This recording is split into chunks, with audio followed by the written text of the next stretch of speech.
morning, viewers. It is once again a great privilege and honor for me to be talking to you all today and discussing a very major issue with General B.K. Sharma, the DG USI, who has tremendous experience, on China. He's been a China watcher. He's traveled extensively in China and visited Tibet, sir. You Yeah. visited Tibet.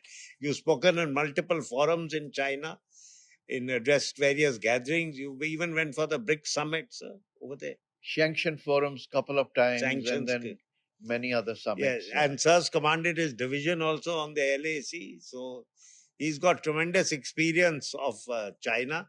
He's written many papers, spoken on both at the national and international stage. So we could have no one better than him today to discuss a dimension which is not much spoken about these days, but is very, very important, and the importance of which came out during Operation Sindoor. That is cognitive warfare.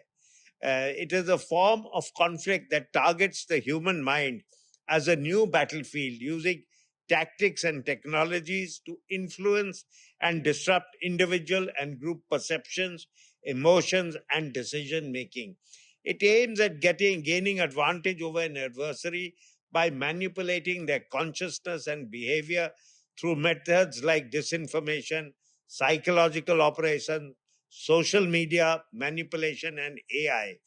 Unlike traditional conflicts, it often seeks results without any direct confrontation.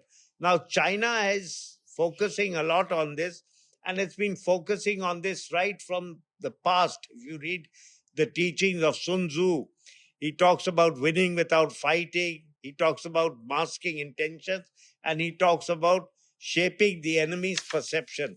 So, to talk on this issue and to discuss very many other facets of this, which are not known to most people, I couldn't have asked for a better person than General B.K. Sharma. And my first question to him is, sir, cognitive warfare has come to be recognized as the due dimension of warfare besides land, air, maritime, cyberspace, and outer uh, space.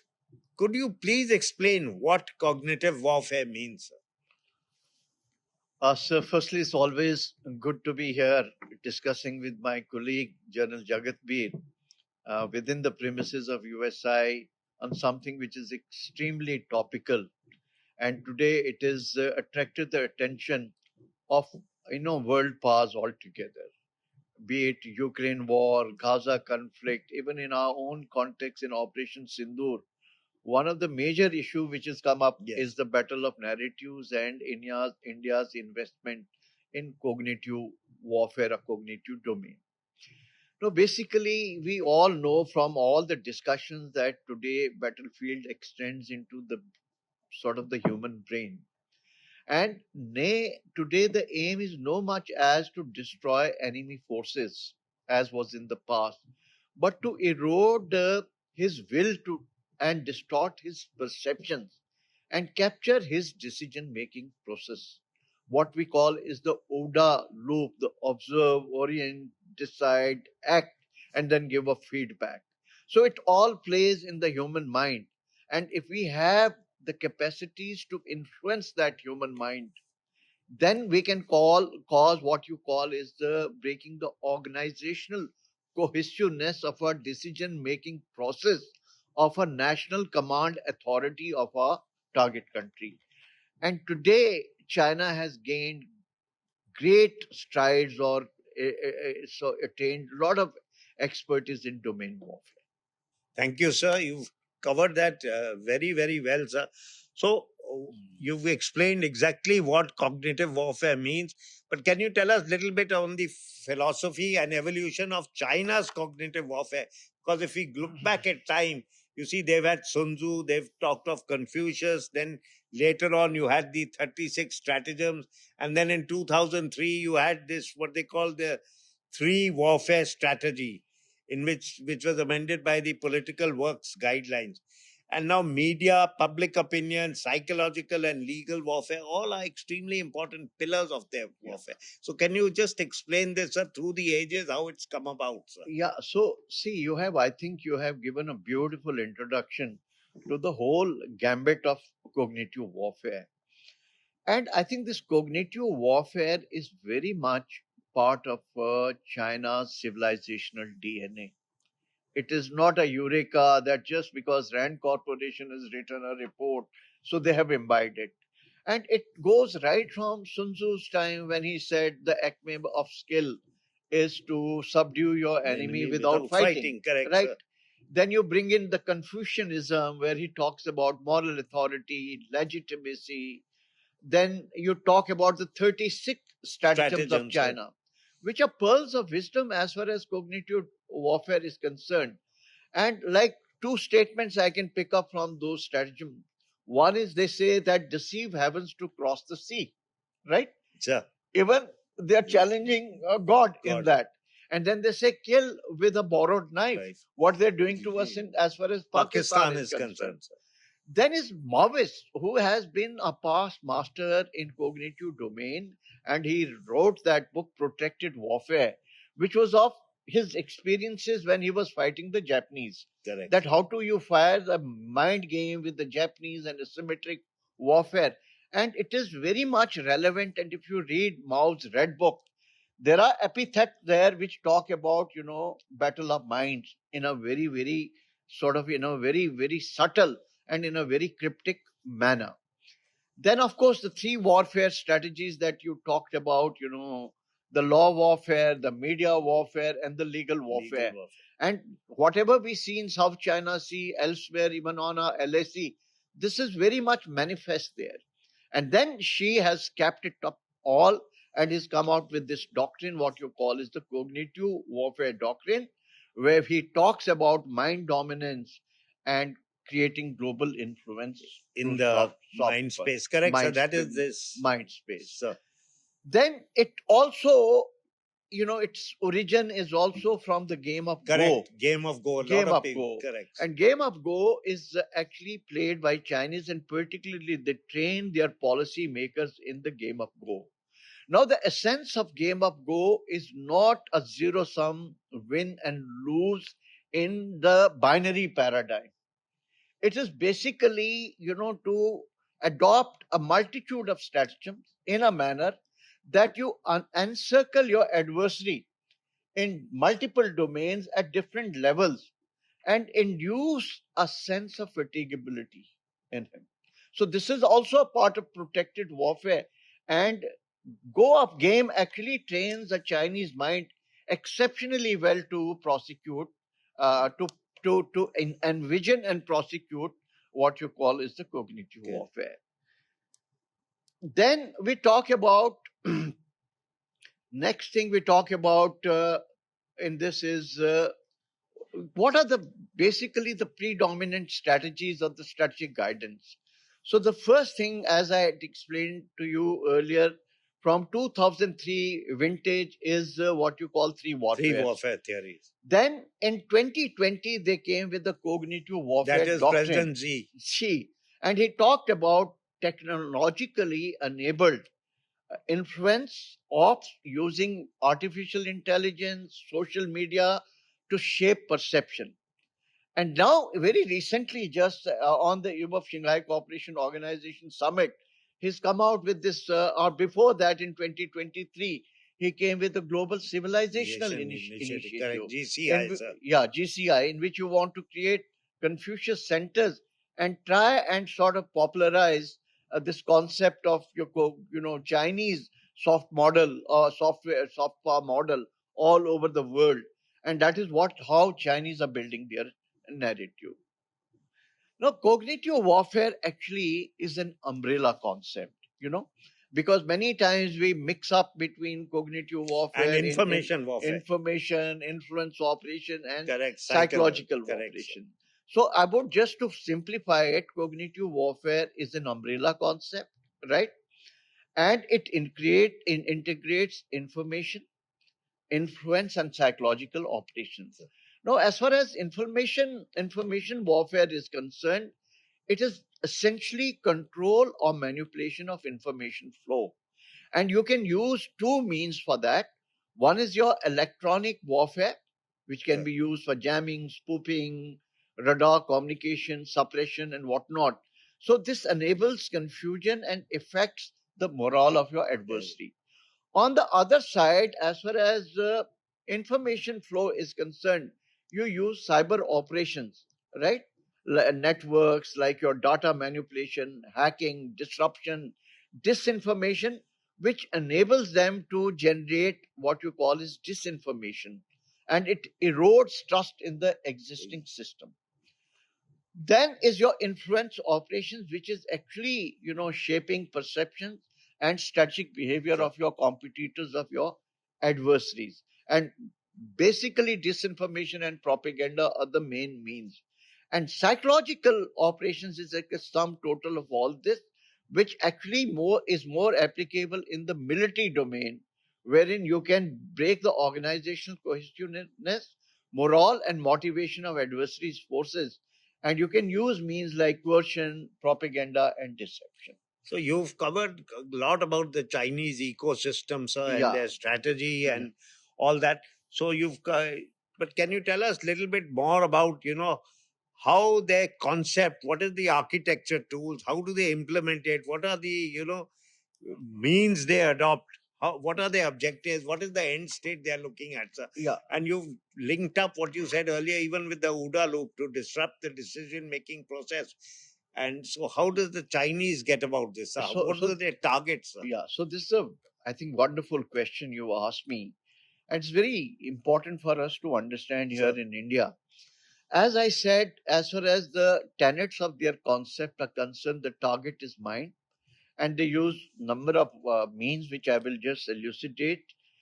Basically, objectives are, as I said, military to break morale. Political is to shape like elections and the very legitimacy of that government. Yes, what sir. they've been doing in US, Yes. many other countries, in Australia. Societal is to exploit fault lines, ethnic fault lines, your socio-economic stratification in the society. And at the strategic level, it is the narrative The control. main thing is the narrative. Narrative is the Dominate the Chinese narrative. China dream is today the narrative, Yes. and you say the what you call is the harmonious world, and the shared destiny and whatnot. A very benign, a very kind of a positive tilt they give to the entire narrative, right? So basically, the end state here is to gain competitive advantages through this cognitive warfare, and it plays out in the gray zone. There is no clear cut, no war, no peace. It is in the gray zone, and that gray zone is characterized by ambiguity, non attributability, and calibration. And this calibration is again at four broad stages I can talk about. The first is demoralization. Demoralize the What opponent. Sun Tzu said, acme of skill is without fighting. Second is destabilization, right? Third is, if this doesn't work or you're able to get some result, you go into indirect conflict. Yes, sir. You use your proxies. Yes. Like they're using Pakistan as an albatross around India's neck to keep Correct. you totally, confined to South Asian orbit. And last is force intervention. Correct, sir. And there are gradations of force intervention within gray zone, and then you can come into use of classic military means and non-kinetic means together. Now, as far as their architecture is concerned, I think they have the best architecture in the world because I have studied other models. It's all starts at the party level from where the strategic guidance comes. Okay. And this strategic guidance comes from the Politburo Standing Committee. PSC, which is headed by Xi Jinping himself. Then they have the propaganda department. So the PSC gives the strategic intent. Then you have the propaganda department, which fabricates the narrative and the ideology. Then you have the United Front Works department, which essentially looks at overseas influence operations. And then you have Cyber Affairs Commission, which brings in cyber and IT related technology. And they're making giant strides in technology. Absolutely. Then is the CMC, the China Military Commission, which is again headed by Xi Jinping. Correct. And it has the two vice chairmen. Basically, they look at indoctrination and propaganda. They have this information support force now. Very ISF, sir. recently, they made changes in that. Information support force, cyber, and space force have become the critical Criti- entities in cognitive Sir, domain warfare. sir. In addition to that, they have the Joint Staff Department, which integrates what we talked earlier about the three warfare strategies into this whole thing. And then below China military, the Central Military Commission, you have a number of information warfare bases for different contingencies. Then you have Information and Communication Bureau bases. These seven bases are embedded with the seven commands that they have. And then you have the Academy of Military Sciences, which does all the research, the doctrinal thought. Ministry of State Security undertakes, it's like KGB or CIA, which undertakes covert influence operation together with Unified Works Department, which I had And mentioned, under CMC's Public Works Department. Public Works Department. So they all work together, and the whole social media and tech giants, they work totally in close tandem. And they Even the government media. the government media, media. everybody Yeah. works in close tandem to this. And then they use these cognitive warfare means, like you have media and propaganda means, you have cyber and AI driven operations, in which they have these botnets and what you call troll farms, deep fakes, algorithms you use like TikTok, WeChat, Tencent, ByteDance, Huawei, Baidu, all these are used. Then you have these bases that I talked about Yes, the earlier. 13 bases. Yeah. And then they do this legal and normative framing through the law warfare. They have specialists in that. Law foil. Like South China, China Sea, Sea, correct. that 9 dash line, and how they do this sort of on the Correct. historical basis, try and propagate. And they all work together with even diaspora and business elites all over the world, like Mossad. Correct. They also have networked with them. They're very much part and parcel of this, this whole ecosystem. And that is how they prosecute what you call is the cognitive. No, sir, you warfare got tremendous knowledge on this subject, sir. You and, read- and they do it in a very sort of a scientific manner. Like, first step is, you do your adversary analysis and identify your adversary's cognitive vulnerabilities. Then you do the narrative engineering properly, which is customized based on the target audience. And third, which is extremely important, is erasure and replacement. That means whatever memory is in the target country's thing, you replace that with, in a very subtle and in a very calibrate manner, with the Chinese narrative. with the That you Chinese- start believing that it's a China dream, and China is a very constructive, very positive, very benign power, and it is now at par with United States of America, or about to overtake United States of America. So this, in nutshell, is what their cognitive warfare strategy is. And they So have how do they execute this strategy? yeah, so they have different phases. Like you have the preparation phase, then you have engagement phase, then you have the saturation phase, is flooding your adversary with all kinds of information, disinformation. And then you have a stabilization, or what you call is a normalization phase. And they have a very clear cut system of, what are the desired outcomes, deliverables. At different levels, sir? At strategic level, at operational Operational level, level? and at technical Oh, level. really? So they've gone into great details. sir. Lots of Lots details they have gone. And you've covered it extremely well, sir. I mean, the way you've covered it, very few people can, know so much about China. But Oh. one of the things you said was about destabilization. And one of the things, and in that I'm reminded of a quote by Sun Tzu, who says you must unbalance an opponent so that even a light blow will force him to the ground, and he will be brought down by his own effort. So look how they thought at that time, sir. Absolutely. So, And one more thing, I think, which we have to really be very observant about, what they're doing. They're doing a lot of research in neural weapons in their toolkit, as sir. part of their toolkit. They're working on this brain targeting, Sir. exploiting neuroscience to manipulate cognition and emotions. They're talking use of directed energy weapons to disrupt brain activity.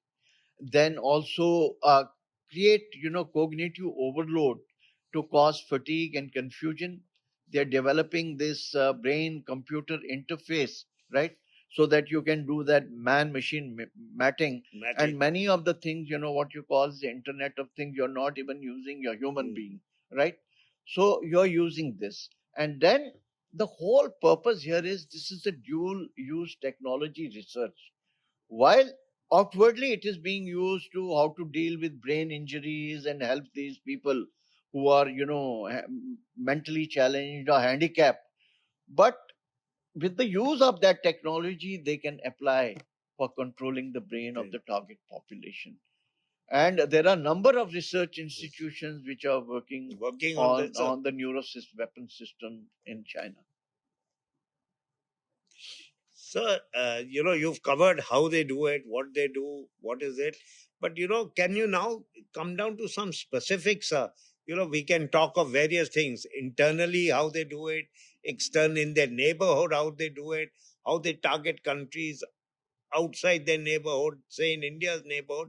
So, to start with, sir, can I ask you for some specific examples as far as the internal operation, that is, you can say, against their own within the country, Tibet, Xinjiang, places like that, sir. What exactly? Hong Kong, how do they do this? Sir? Yeah. So see, this is based on my observations. Whenever I Visited and China, traveled. I visited Tibet, I've been in Central Asia, and about nearly 300,000 Uyghurs who live in Central Asia. By talking to them, Taiwan visits, a couple of visit Taiwan. So what happens is that as far as their domestic thing is concerned, they are trying to sell this China dream and loyalty to the CCP. That is the basic, what you call the predominant narrative that they are selling. Then there is a patriotic education system. They're feeding into the young mind century of humiliation. Yes, they always talk about that. We were a great power till these, colonial powers have subdued us. Time has come for China to regain its lost place in the comity of nations. You go to the museum. There are segments within each museum on century of humiliation.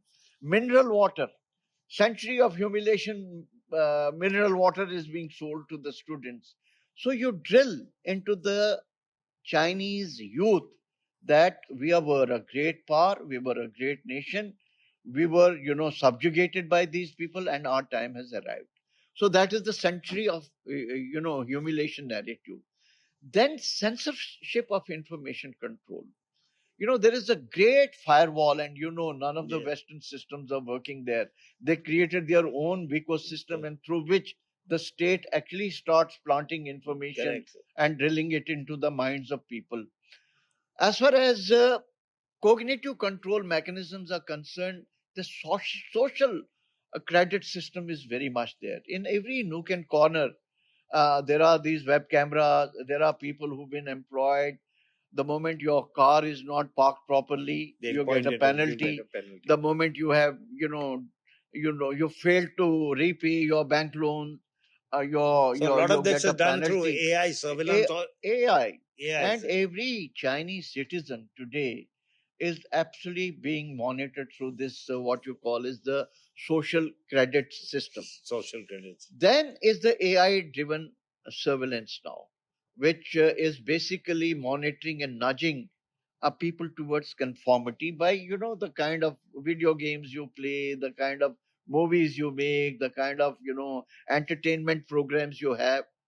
Then there is an online thought guidance through state cyber teams, which initiate these, what you call the online discourses, wherein the dissent is punished, and there is a manufactured consensus. For example, Jack Ma and all, they were getting too big for their boots. So there was a sinister campaign against that. So the Chinese have this, that you cannot speak against the state. Yeah. You can make money, wealth is okay, but you can't. So they have put these people in deep freeze.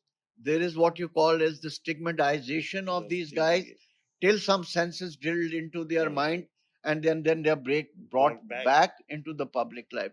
Even Chinese Communist Party leaders who drift away from the Chinese narrative, they're taken to the party school for 6 months, 1 year, 2 years, for the re-education and sent back. Same thing is happening in vocational training Yeah. centers, whether it is in Tibet or whether it is Xinjiang. And as far as Xinjiang is concerned, basically what they're doing is that the whole campaign in Xinjiang and Tibet is one of erasure of that identity. That's what The- you talked about earlier also, yeah, sir. Turk identity, Yeah. Sinicization of Turk identity. Same thing is what you see in Tibet also. Then there is an entire re-engineering of society through re-education and lifestyle controls. I'll explain it a bit later. Third thing is, you condition minds through fear and forced confessions. And then is, surveillance through predictive policing and demonizing Dalai Lama, that he is a separatist, Yes. and therefore you can't even breathe Dalai Lama in Tibet is concerned.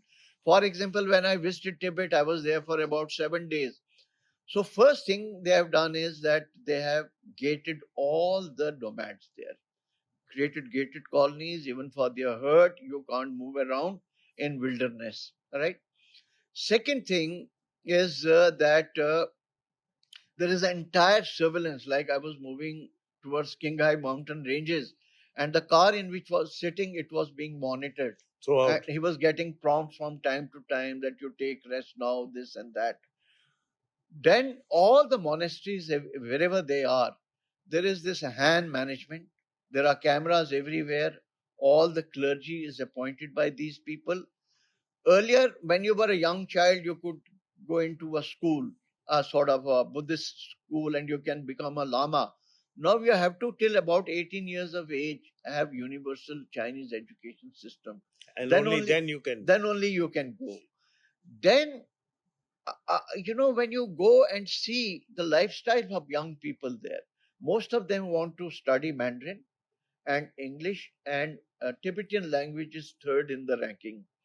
All there is the new Lhasa, there is old Lhasa. You go to new Lhasa, it's like a street of what you call is Paris.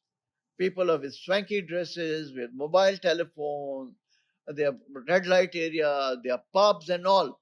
Now, how will, if this generation comes up, what kind of a lure or what kind of appeal they will have for Lamaism, Correct. which is basically renunciating the Correct. world. Correct.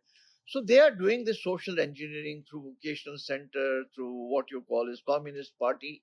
Same thing is true as in Xinjiang. About 2 million odd people put in the vocational Correct. training centers. Hajj is not permitted. You don't hold. Ramazan is not being spread. Right. And they take your mobile. They have the system. They plug it into it. If there anything like Islamist or something which is related to radicalization, people are put in the transformation. Sorry, in the what you call is the vocational centers. Hong Kong again, the whole narrative is being framed like umbrella movement and all, as if it is being done by United States of America. Taiwan And they again, keep saying all the protests are foreign foreign orchestrated. orchestrated umbrella Yeah. movement and all. And likewise, you see in Taiwan, there is a political manipulation. They are Correct. supporting KMT and what you call Taiwan's People Party. And virtually their manifestos are talking about one country, two systems, right? Likewise, youth, lot of incentives have been created for youth. They're being given these startups and all, money for them, lot of investment opportunities, tours to mainland. Lot of their tourists come into the museum in Taipei, and there is total integration of cross-state relationship. The outlier islands, which are very close to China. and they're logistically being sustained. So the entire conditioning of the minds of those outlier islands is actually happening through this. So they are causing a total static fatigue, and over a period of time, generationally, you will see that these people will actually get totally hanized. Right? That is how they are doing about this. Then, as far as South China Sea is concerned, we know what they've been doing, but now they're creating these online games in which Chinese always emerge as winners. Winners. Then you have the map of nine dash line on Lines. every product, T-shirts, wearables, and any other commodity products. These are being played there. They had like this in Vietnam. They had this Chagi Chinese milk brand tea, which had the Like Paracel Island being part of China. So such like things so, they are doing. Then you see other areas yes, where close by, sir, like Thailand, Myanmar, yeah, so Malaysia, Indonesia, everywhere everywhere their footprints are their there. footprints For are there. example, you have this cultural centers. Most of these countries are using Chinese social media. They fund and field China friendly candidates into election. They give to the rebel groups, they give them support, like Myanmar and all. You have seen it. Number of infrastructure projects are being undertaken, and they have growing maritime footprints in these countries. And there are other Yes. details I don't want to So, get like into. you've talked about Myanmar, Hmm. what about the other neighborhood? Bangladesh, Nepal, Sri So Lanka. absolutely. So these are the countries now. For example, you look at Sri Lanka. Sir, Now, Sri Lanka, they have a collaboration with number of universities and like institutions like marine science, education, research. They have Chinese language centers there. They give them scholarships. Then they have this Belt and Road Sri Lanka educational consulting platform. Then Sri Lanka China Buddhist Friendship Association is a charity China. project through which they try and influence. And then you have these ships, what you call sea-based research ships, which are Yes, sir. frequenting every now and then Correct. into Sri Lanka. Then, as far as Bangladesh is concerned, they are funding their state-run media, television. Correct. They produce these what you call is the tablets with Bijoy digital education application with inbuilt internet and which teaches Chinese languages and promotes Chinese narrative. Then you have a university, International University of Belt and Road Research Center, which is again doing this kind of a work. They also investing hugely now post Sheikh Hasina's exit in ports and airports and other things infrastructure. And also they try to portray themselves as if they provided them that COVID vaccine. Correct. And they were the saviors of Bangladesh. Nepal, again, they have this deep down, what you call, they try and portray India as a hegemon in their mind space. And there are China study centers along India-Nepal border, particularly bordering Darjeeling and West Sikkim. This is Elam, Jhapa, Thaplijang area there. And then what you see in Bhutan is again Corsio actions along the foothills of MK Ridge Line, along the eastern feeder. They have these what you call these the vibrant villages now coming up there, sir. right? And they're trying to influence through illegal border trade the population of northern Bhutan to open up trade With routes, links with China. China.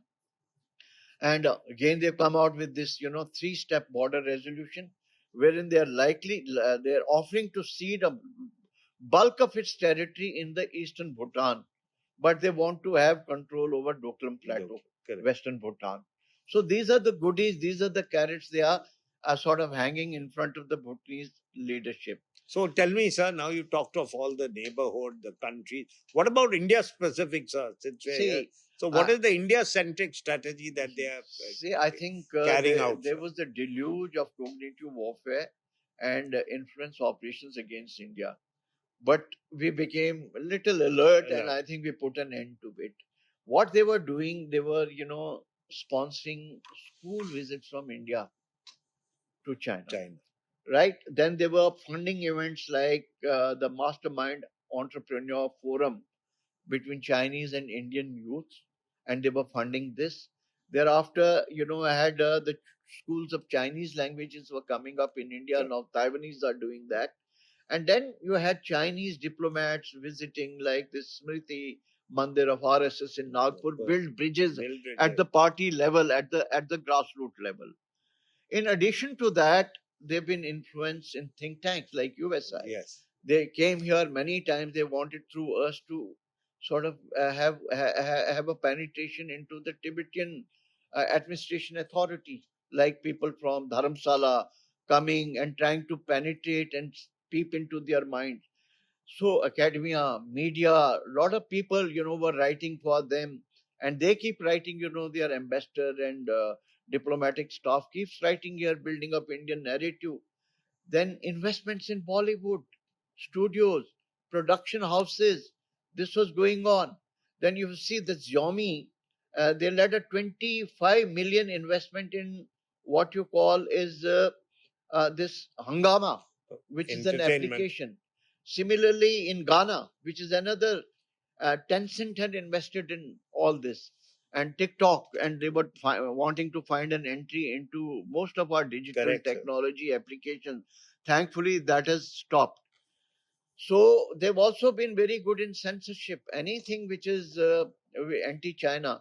For example, there was this movie Rockstar, in which the Tibetan independent Tibet flag was being, displayed. This So they erased it. Then they created another version which was without that flag.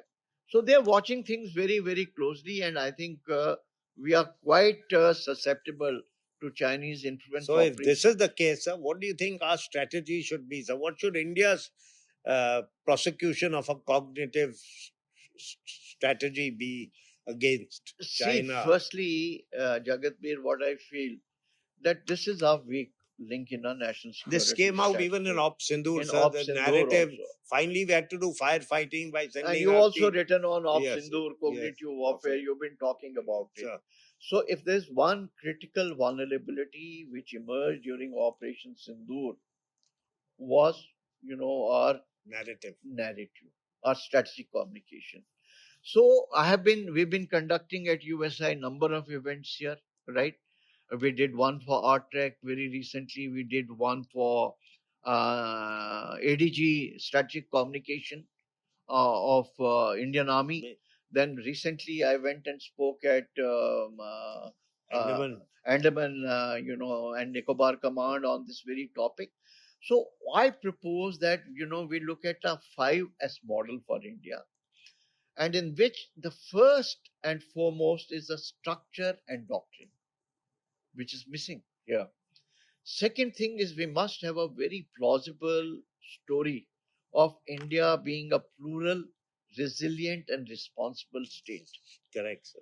Third thing, we need a shield, right, against counter narratives and rapid responses, and both Pakistan and China are extremely good in it. Fourth, we need a spear. We cannot be only hedging. We need to invest a lot in AI driven influence operations, not the kind that our media did during Operation Sindhur. And last is, without skilling in this particular domain, we You are can be heading nowhere. nowhere. So we need, experts in semiotics, psychology, linguists. Diaspora leverage has to be We should utilized. utilize our All diaspora. has this to be utilized. And few concrete recommendations I can make is that first is we need to have a sub strategy of how do we make India cognitive resilience, because we are a multi-ethnic pluralistic society with fault lines. So that resilience is something extremely important. Then I think we need an overarching what you call is a strategic communication authority, maybe at the level of National Security Council, who should provide us the strategic guidance, and then create an entire ecosystem incorporating National Security Council, INT organizations, NTRO, Ministry of IB, Information Broadcasting, Ministry of External Affairs, who will look at influence operations abroad. Then METI, Ministry of Information Technology. Technology. Then Cyber Coordinator, who is at the National Security Council, incorporate media representatives, educate them, other ministries, headquarter integrated defense staff, and then selected think tanks. All this ecosystem has to be put in sort of in Absolutely. one melting pot and see hybridize this whole thing. Then is we have to develop this AI driven what you call is content factories, both networks, a metaverse, a sentiment analysis, which some of our formations are doing. Okay. And we have to create laboratories at different levels for this, what you call is the predictive analysis. I think it's high time that we create at the national level what you call is the National Cognitive Operational Center, Okay. which integrates All all the this and to a strategy. Then we prosecute this on sustained basis. And as far as social media literacy is concerned, skilling is very important in what you call is the narrative engineering, psychology, storytelling, multi-language, like, or uh, even neighbors should be able to to- see your own border area population should be able to see in the correct, languages in which it correct, appeals to them. Then if there are crisis situations when media is actually becomes very important, you need to have these rapid response media teams yes, which are unified teams, and they are able to generate our Indian narrative, because whatever algorithms you're able to generate right in the beginning, the whole metaverse, your algorithm works in a correct, manner that it's those algorithms which are picked up by the world, and the whole narrative, correct. then it That becomes a is building block. And then as far as specialized domain cadres is extremely important. For example, in military, you have Army Education Corps. We have some people, who are totally blooded in operations. correct, They understand the cultural map and cultural DNA of correct, hostile population. Those are the people who have to be incorporated. And then selected veterans. Today, you see many veterans are going on television. correct. Most of the time, either they do not have the domain expertise or the domain knowledge, or not they are not properly briefed. So create a sort of a, a, a resource base of important veterans who can articulate, And uh, who are eh, properly briefed, who have who are properly briefed and then can articulate properly. And of course, we have to influence diaspora. yeah. We can't do this No, all no, by we can't sitting do it in by India. ourselves, sir. So sometimes our No, no. diaspora is very active. Sometimes they go into No, sir, I hibernation. think you've covered such a vast Yeah, ground today, sir. yeah. You've covered really everything, sir. I Uh, don't think there's much left, sir. And in the military also, I feel, That's a military yeah, also. I would say in military there are certain specifics I have that I think we need to create a tri-service cognitive operation command, or at least a directorate to Correct. begin with.